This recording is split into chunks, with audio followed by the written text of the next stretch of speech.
Welcome to EnglishClass101.com's English in 3 minutes, the fastest, easiest, and most fun way to learn English. Hey everyone, I'm Alicia. This series will teach you some easy ways to ask and answer common questions in English. It's really useful and it only takes 3 minutes.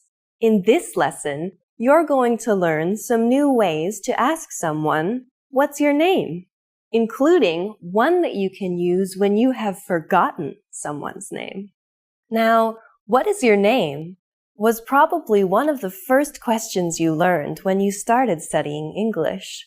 I have to tell you, though, that most native speakers of English would never say this. In English, just like in other languages, it is often more polite to be a little indirect. Of course, the easiest way to avoid asking the question directly is to not ask at all.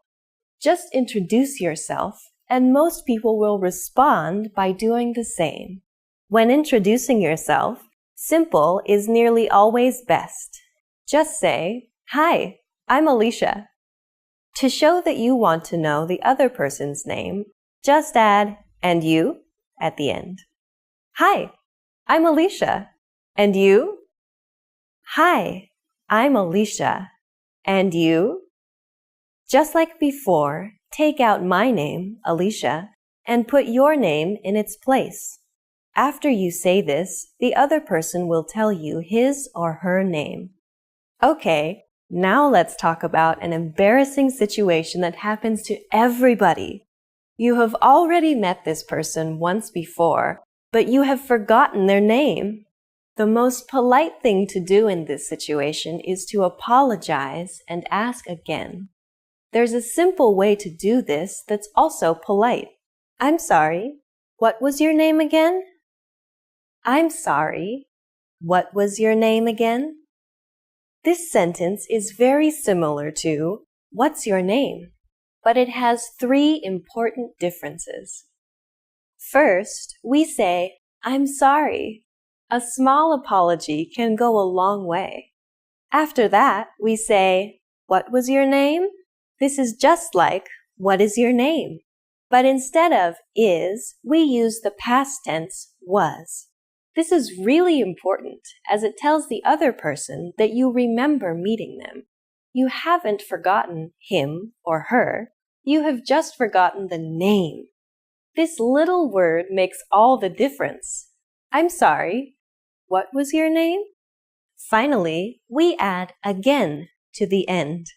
This is another hint that tells the other person that you remember learning his or her name before, but you just can't recall it right now.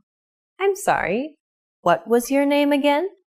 This phrase is appropriate for both formal and informal situations. Now it's time for Alicia's advice. In the United States, it's normal to address people by name in conversation more than once. In both formal and informal situations, it's a way to show respect or interest in the other person and can help you make friends. It is also a great way to practice someone's name so you don't forget it.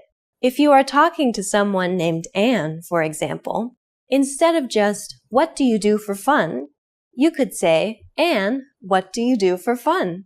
You can also put the name at the end of the sentence. "What do you do for fun, Anne?"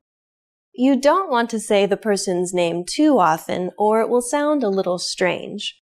But if you practice someone's name like this, you won't forget it. And people love to hear their own name. In this lesson, we learned what to say when we forget someone's name.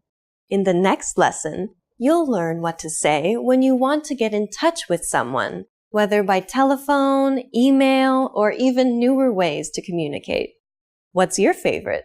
Let us know in the comments and join us next time for the 6th English in 3 minutes lesson. See you next time.